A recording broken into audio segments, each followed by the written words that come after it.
बिस्मिल्लाहिर्रहमानिर्रहीम, अस्सलाम वालेकुम। मैं फैज़ान रिजवी हूँ और आप मेरे यूट्यूब चैनल और फेसबुक पेज देख रहे हैं। आज 23 सितंबर 2022 है, दिन है जी जुमातुल मुबारक का। एक जानिब शदीद जंग, रेफरेंडम, बहुत ज़्यादा सिचुएशन टेंस, और दूसरी जानिब अमन की संजीदा कोशिशें जिनमें दो मुसलमान ममालिक ने प्रोमिनेंट किरदार अदा किया। यूक्रेन के सदर व्लादिमीर ज़ेलेंस्की ने दोनों ममालिक के सरबराहान का शुक्रिया अदा किया। आपने कमेंट्स बॉक्स में गैस ज़रूर करना है कि कौन से दो मुसलमान लीडर्स हैं जिन्होंने अब तक का ये बहुत बड़ा अमन मुआहिदा, अमन की जानिब एक बहुत बड़ा कदम इसे कहा जा रहा है, जो मुआहिदा तय करवाया दो मुसलमान ममालिक ने। बहुत इंपॉर्टेंट स्टोरी है, बहुत इंपॉर्टेंट डेवलपमेंट है।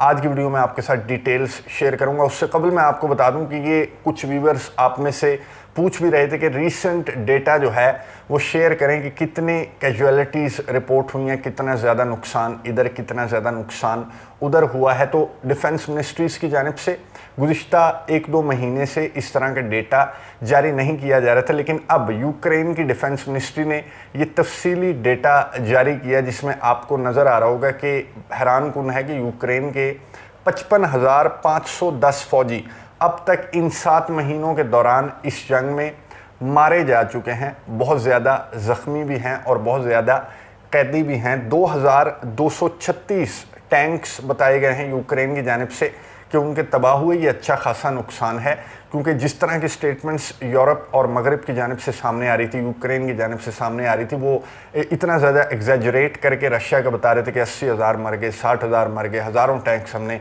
तबाह कर दिए। तो हमारा फोकस जो है वो यूक्रेन के नुकसानात पर इतना ज़्यादा नहीं गया। 55,510 ये एक बहुत बड़ा फिगर है, स्पेशली यूक्रेन के लिए। रशिया के 80,000 यूक्रेन कह रहा है कि मारे गए। रशिया की डिफेंस मिनिस्ट्री की गुज़िश्ता रोज़ ही स्टेटमेंट सामने आई कि उन्होंने ये बताया कि 8,000 फ़ौजी हमारे अभी तक इस जंग के अंदर मारे जा चुके हैं। रशिया की डिफेंस मिनिस्ट्री की स्टेटमेंट के मुताबिक 8,000 फ़ौजी रशिया के मारे जा चुके हैं, लेकिन यूक्रेन, यूरोप और मगरब वो ये कह रहे हैं कि रशिया के 80,000 फ़ौजी मारे जा चुके हैं। खैर, 80,000 भी मारे जा चुके हैं तो रशिया जैसे जायंट को इतना ज़्यादा फ़र्क नहीं पड़ता, लेकिन यूक्रेन को 55,510 फ़ौजियों की अमवात से फ़र्क पड़ता होगा। और जिस तरह से मुहाजिरीन लाखों की तादाद में यूरोपियन कंट्रीज़ मूव कर चुके हैं, तो उससे भी यूक्रेन को बहुत ज़्यादा फ़र्क पड़ता है। और जो फ़ौजी रशिया की कैद में थे, उससे भी यूक्रेन के सदर व्लादिमीर ज़ेलेंस्की को बहुत ज़्यादा फ़र्क पड़ रहा था। स्पेशली जो अज़ोवस्टाल स्टील प्लांट के अंदर से निकले हुए अज़ोव बटालियन के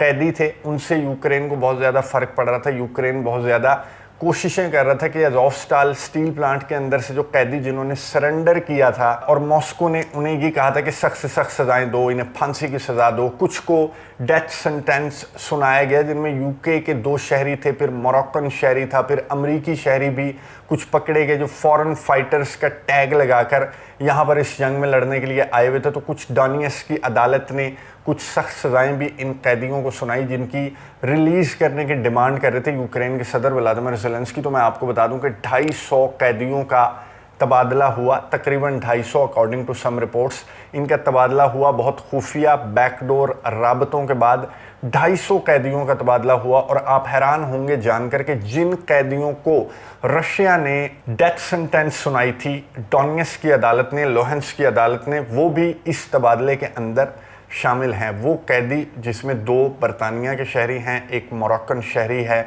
2-3 अमरीकी शहरी हैं। और यही नहीं बल्कि अज़ोव बटालियन के जो ट्रूप्स हैं 188 according to Ukraine's president Vladimir Zelensky, 188 Azov battalion के ट्रूप्स वापस आ गए अपने घरों को। और ये एक बहुत बड़ा सरप्राइज़ था उन फैमिलीज़ के लिए जो इनका इंतज़ार कर रहे थे। यूक्रेन के सदर व्लादिमीर ज़ेलेंस्की ने भी अनाउंस किया, लेकिन यूक्रेन के सदर से पहले अनाउंस किया लिज ट्रस, बरतानिया की प्राइम मिनिस्टर ने यह अनाउंस किया कि हमारे जो 2 फ़ौजी थे जिन्हें सज़ाए मौत दी गई थी, उन्हें रशिया ने रिहा कर दिया। फिर अज़ोव बटालियन के जो ट्रूप्स हैं उन्हें भी रशिया ने रिहा कर दिया। और अमरीकी, मोरक्कन, दीगर जो फॉरेन फाइटर्स थे उन्हें भी रशिया ने रिहा कर दिया। टोटल 250 रशिया ने रिहा की। और बदले में रशिया को क्या मिला? 50 से 55 कैदी, जो कि यूक्रेन ने कैदियों के इस तबादले में 55 कैदी रशिया के रिहा किए। लेकिन वो बड़े हैवी वेट किस्म के कैदी हैं, जिसमें जो विक्टर है, जिसकी डिमांड कर रहे थे रूस के सदर व्लादिमीर पुतिन खुद,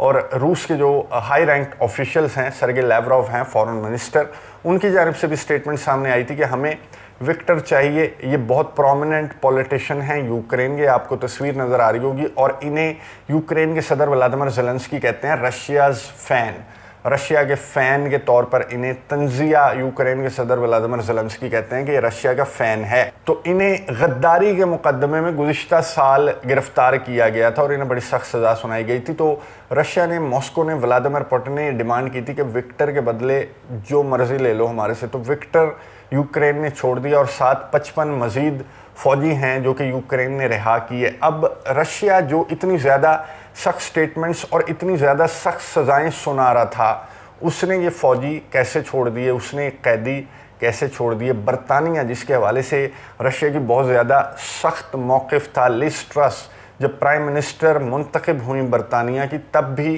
क्रेमलिन की जानिब से बहुत ज़्यादा सख्त मौक़िफ़ सामने आया। तो फिर क्यों और किसके कहने पर क्रेमलिन ने इन फौजियों को, इन फॉरेन फाइटर्स को, इन सज़ा याफ्ता कैदियों को रिहा कर दिया? यहाँ पर मैं आपको ये बता दूं कि 4 जो कमांडर्स हैं, प्रोमिनेंट कमांडर्स हैं, उन्हें रिहा भी किया गया है और नहीं भी किया गया, क्योंकि वो 4 कमांडर्स तुर्की चले गए हैं, तुर्की की हिरासत में हैं, तुर्की उन्हें रखेगा। और तुर्की के सदर रजब तय्यिप एर्दोगान ने कहा कि मैं इन्हें तब तक संभाल कर रखूँगा, कैद में रखूँगा जब तक ये जंग ख़त्म नहीं हो जाती। तो पहला सालिस तो आपको पता लग गया, पहले सालिस हैं तुर्की के सदर रजब तय्यिप एर्दोगान, जिन्होंने कैदियों के इस तबादले में किरदार अदा किया। और दूसरा सालिस मालूम हुआ यूक्रेन के सदर व्लादिमीर ज़ेलेंस्की के वीडियो पैगाम से। यूक्रेन के सदर व्लादिमीर ज़ेलेंस्की ने अपने वीडियो पैगाम में शुक्रिया अदा किया तय्यिप एर्दोगान का, तुर्की के सदर का, और सऊदी अरब के वली अहद मोहम्मद बिन सलमान का उन्होंने शुक्रिया अदा किया कि MBS बहुत ज़्यादा शुक्रिया कि आपने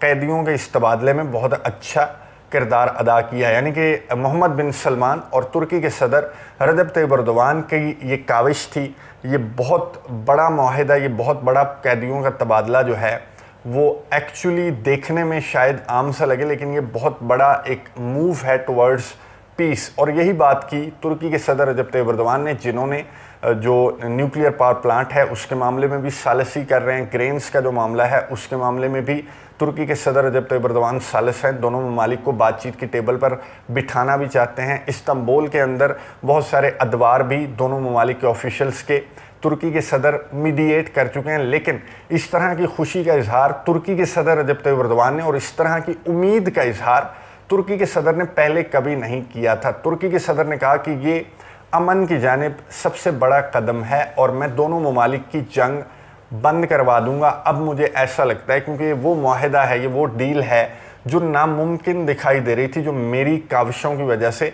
दोनों ममालिक इस डील पर राज़ी हुए, कैदियों का तबादला हुआ, बहुत बड़े बड़े, बहुत प्रोमिनेंट सज़ा याफ्ता कैदियों का तबादला। इशारा है कि अमन के लिए, बातचीत के लिए अभी कुछ दरवाजे खुले हुए हैं और मैं उन दरवाज़ों से यूक्रेन और रूस के सदर को अंदर लेकर जाऊंगा और नेगोशिएशंस की टेबल पर बिठाऊंगा। और ये एक बहुत बड़ा सवाल है और मैं ख़ुद भी ये ख़बर पढ़कर हैरान हुआ था कि क्रेमलिन की जानिब से, मॉस्को की जानिब से उस वक्त कि जब व्लादिमीर पुतिन ने पार्शल मोबिलाइजेशन का ऐलान किया और जंग में एक शिद्दत दिखाई दे रही है, रेफरेंडम का अनाउंस किया जा चुका है, आज के रोज़ रेफरेंडम चल रहा है, उसके हवाले से अगली वीडियो में बात करेंगे। तो रूस के सदर व्लादिमीर पुतिन ने इस वक्त, इस मौके पर क्यों कर ये कैदियों का तबादला किया? एक रिपोर्ट के मुताबिक, एक रिपोर्ट में ये बताया गया कि व्लादिमीर पुतिन को विक्टर चाहिए था, ये पॉलिटिशियन चाहिए था, ये बंदा चाहिए था, और ये इन फ्यूचर, मुस्तकबिल करीब में, ये जो रीजन्स जहाँ पर रेफरेंडम हो रहा है, यहाँ पर किसी प्रोमिनेंट ओहदे पर हमें नज़र आएगा, या फिर अगर ये जंग बड़ी हुई तो ये बंदा विक्टर जो है ये हमें यूक्रेन के सरबराह के तौर पर नज़र आएगा। व्लादिमीर पुतिन को इतना ज़्यादा पसंद है, जो यूक्रेन के अंदर बैठकर व्लादिमीर पुतिन के गुण गाता था और खुले आम ब्लंटली जो है वो डिफेंड करता था रशियंस के राइट्स को। इसलिए एक रिपोर्ट के मुताबिक व्लादिमीर पुतिन को विक्टर चाहिए था, जिसकी वजह से व्लादिमीर पुतिन ने इतने प्रोमिनेंट कैदी, सज़ा याफ्ता कैदी, इवन के अज़ोव बटालियन के कैदी भी यूक्रेन को वापस दे दिए। लेकिन ये एक रिपोर्ट है और इसकी कोई कंफर्मेशन नहीं है, और ये बात जो है वो मेरी समझ से बाहर है कि एक विक्टर की वजह से इतनी ज़्यादा जो statements Dmitry Medvedev, Vladimir Putin, Sergei Lavrov की जानिब से सामने आती रही, इवन के लुहांस्क की अदालत ने सज़ाए मौत सुना दी, तो वो सज़ाए मौत कैंसिल करके آپ اگر وہ قیدی سزا یافتہ قیدی واپس بھیج رہے ہیں تو آپ کی عدالتوں کی کوئی خاص ورتھ نہیں رہ جاتی۔ بہرحال ولادیمیر پوٹن کا دماغ وہ خود ہی جانیں کہ انہوں نے یہ فیصلہ کیوں کیا۔ آنے والے دنوں میں یہ بات بھی کلیئر ہو جائے گی کہ ولادیمیر پوٹن کا یہ موو، یہ فیصلہ، اس کی وجہ کیا تھی۔ کامنٹس باکس میں اپنی رائے کا اظہار ضرور کیجئے گا کہ آپ کو روس کا ولادیمیر پوٹن کا یہ فیصلہ کیسا لگا، اور اس کے پیچھے آپ کو کیا وجہ لگتی ہے کہ اس وقت میں آ کر، جنگ کی شدت کے دنوں میں آ کر یہ فیصلہ ولادیمیر پوٹن کی جانب سے کیوں کیا گیا۔ ریفرینڈم کے حوالے سے اگلی ویڈیو میں آپ کو اپڈیٹس دوں گا۔ اگلی ویڈیو تک کے لیے اجازت دیجیے، اللہ حافظ۔